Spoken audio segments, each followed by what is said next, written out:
Hi, everyone. Thanks so much for joining us. My name is Michelle McDougall, and I am a genetic counselor and a clinical science liaison for CBR, which is Cord Blood Registry.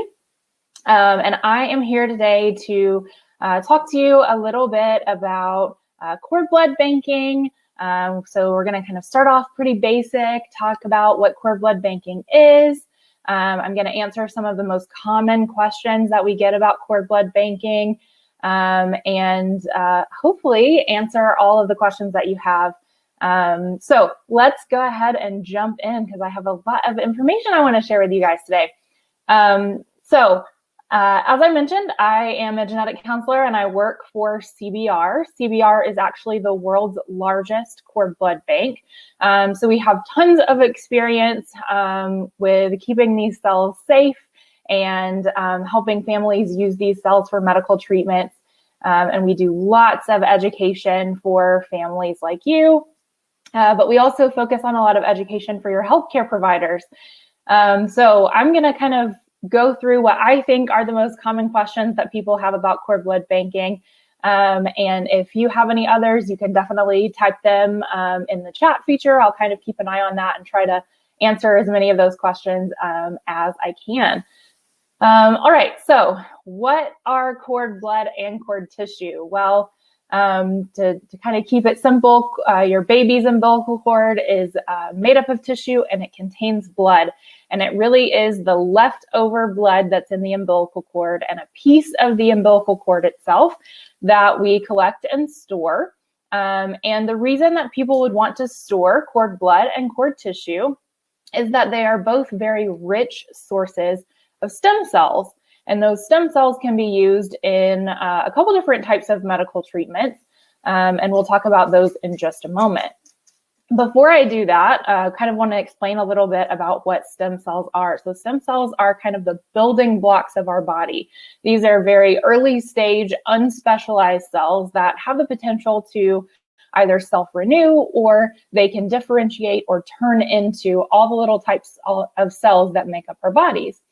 And we have stem cells that live in our bodies all the time throughout our lifetimes. You can find them in bone marrow, you can find them in adipose tissue, which is your fat tissue, and of course you can find them in cord blood and cord tissue. So in cord blood and cord tissue, there are specific types of stem cells that we're collecting. Cord blood contains a type of stem cell that we call hematopoietic stem cell, or an HSC. And this is the type of stem cell that's able to turn into all of the cells in our blood and our immune systems. This particular type of stem cell has been used in medical treatments for a long time. We've been using cord blood for medical treatments in a specific type of treatment called a stem cell transplant for over 30 years. So there are very well-established treatments using cord blood for those stem cell transplants. We can also collect stem cells from the cord tissue, and the type of cells that we collect from the cord tissue are a little bit different. So they are the stem cells that are able to turn into our connective tissues. They can become things like muscle and bone and cartilage and fat and skin. And they work a little differently in the body. We know that those stem cells are actually really good at reducing inflammation when given through an IV infusion. So there's a lot of research looking into using cord tissue stem cells for that purpose in a pretty wide range of medical conditions. So one of the biggest questions we get asked is really, how can these stem cells be used? What treatments are available? And I mentioned that cord blood has been used in stem cell transplants for over 30 years. So again, very well-established treatments. And stem cell transplants are used to treat over 80 different conditions. So these are all FDA-approved treatments. And the 80 conditions fall into really 4 main categories. There are certain types of blood disorders, so things like sickle cell anemia and beta thalassemia, that can be treated with stem cell transplants. Immune system disorders, so if you've ever heard of severe combined immunodeficiency diseases, those can be treated with stem cell transplants. Certain types of cancers can also be treated with stem cell transplants. So leukemia and lymphoma are definitely the most common. A lot of times when people have heard of a bone marrow transplant or a stem cell transplant, it is in the context of a leukemia or a lymphoma treatment. And then the fourth category of conditions that can be treated are metabolic disorders. So these are rare genetic conditions that most people have never heard of, but if they do run in your family, it's important to know that stem cell transplants can be used to treat those conditions as well. So that's kind of a general overview of transplant medicine. If you want to look at the full list of 80 conditions that can be treated with a stem cell transplant, we do have that full list on our website, which is cordblood.com. So you're welcome to go and check that out if you're interested. Now, there is kind of this whole new world of medical treatments that are looking into using both the cord blood and the cord tissue cells. And that's in kind of this newer area of medicine that we call regenerative medicine. And the whole idea behind regenerative medicine is really to use the stem cells in various ways to kind of help the body heal itself. So some examples of conditions that are being investigated in regenerative medicine are things like cerebral palsy, autism, both type 1 and type 2 diabetes, stroke, and even autoimmune diseases like MS and lupus. So there's a lot of research going on, and it's kind of a mix between whether we're using cord blood or cord tissue in this research now. We are starting to see more and more research using those cord tissue cells in regenerative medicine. So this is interesting to talk about and exciting to talk about because these conditions in regenerative medicine are very common conditions. And obviously what that means for you is that as we learn more about how stem cells can be used to treat very common conditions, of course, that makes it more likely that someone within your family would need access to stem cells to be able to use them for these treatments. And so as we are learning more about regenerative medicine, there's definitely kind of this renewed interest in banking cord blood and cord tissue stem cells to have access to these treatments. One thing that is particularly interesting right now is that the cells that are found in cord tissue, I mentioned that they are very good at reducing inflammation, and they are being investigated right now for the lung disease that's associated with COVID-19. So there is real-time ongoing research looking at how we could use cord tissue-derived stem cells to help treat that lung disease. So the idea being that the stem cells would really go to the lungs where the inflammation is occurring, help to reduce that inflammation and potentially repair any damaged lung tissue to help those patients heal faster and hopefully avoid the long-term lung damage. So this is still early stage research at this point. Obviously, COVID really hasn't been around long enough. I mean, I think it's long enough for all of us, but in the context of the research world, we just don't have enough information yet to have a ton of great data about how this helps. But there is some early research and some early reports of patients who receive cord tissue-derived stem cells for COVID-19 treatment, and they have been recovering faster and having higher survival rates than patients who are not treated with these cells. So I think this is just a really good demonstration of how valuable these cells really could be, even as we, think of new and different ways to be able to use them in very common conditions. So another question that comes up really often, especially when we start talking about all this great research that's going on, is sort of who in the family would be able to use these stem cells? Is it just for the baby? Can the baby not use them? I think there's a lot of misinformation out there about who can actually use the stem cells. So I usually like to split this up and talk about it differently for cord blood and cord tissue because the answers are a little bit different. So when we talk about using cord blood, for the most part, we really have to think about using cord blood similar to the way that we would think about someone getting a type of organ transplant. So, for example, if you've heard of somebody needing a kidney transplant or a lung transplant or some other type of organ transplant, you know that we have to find a matching kidney or a matching lung. And the same thing's kind of true with cord blood. We need matching cord blood to be able to treat somebody, especially for those transplant conditions. And when we talk about matching in that sense, what we're talking about is an immune system match. We need kind of the markers in our immune system that tell our body what belongs in our body and what does not belong in the body to match. And the best chance you have with matching immune systems is actually with your very close relatives. So when I think about cord blood, I really think about it being something that's going to be most useful for the immediate family. So that means that either the baby themselves, a full sibling, or the biological parents would be the most likely to be a close enough match to be able to use that cord blood sample. That doesn't mean that it's not possible that other families might be able to use it, but much more likely that it's going to be used by the immediate family. And then the other question that kind of goes along with this is how many treatments can you get out of a collection? And the way that these treatments are done, so we kind of dose them based on the weight of a person, and we want to give them so many stem cells per kilogram of body weight.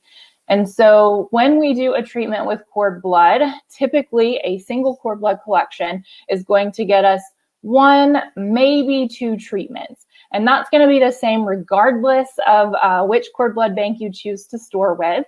I know there are lots of options out there, but that doesn't matter. It's ultimately the number of cells that we collect is the defining factor on how many treatments we can get. So it's always going to be 1, maybe 2 treatments with cord blood, depending on exactly how they're being used and the size of the person that's being treated. Okay, so what about the same things for cord tissue? Well, cord tissue is a little bit more flexible than cord blood. We know that it doesn't require that immune system matching the same way that cord blood does. So that really opens it up for us to be able to use it for more family members. And what that means is that we would be able to potentially use the cord tissue cells for any family member out to a second-degree relative. So that's going to include grandparents, that's going to include aunts and uncles, that's going to include half siblings, and then eventually the baby's children, grandchildren, and nieces and nephews. So lots more family members that could potentially benefit from those cord tissue cells. And then the other great thing about the cord tissue cells is that they're easily expandable in the laboratory. That means we can make lots and lots of copies of those cells. And because of that, we can get multiple treatments or multiple uses out of a cord tissue unit as well. Another question that we get related to this is sort of how long can these stem cells be stored? I'm talking about potentially using them for children and grandchildren, but can we really store them that long? So based on the evidence that we have now, you have to sort of think about this is a relatively new field. Even the oldest cord blood bank is right around 30 years old. So this is kind of a new field.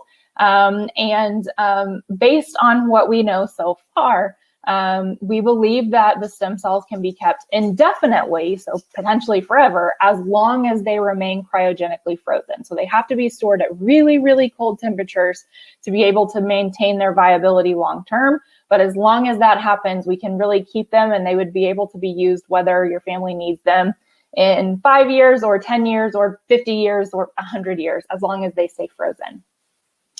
I've seen this question come in the chat, and this is definitely one that comes up a lot. Delayed cord clamping. Can you bank cord blood and cord tissue if you want to do delayed cord clamping? Yes, absolutely. Almost everybody has an option to be able to do both delayed cord clamping and bank some sort of newborn stem cells.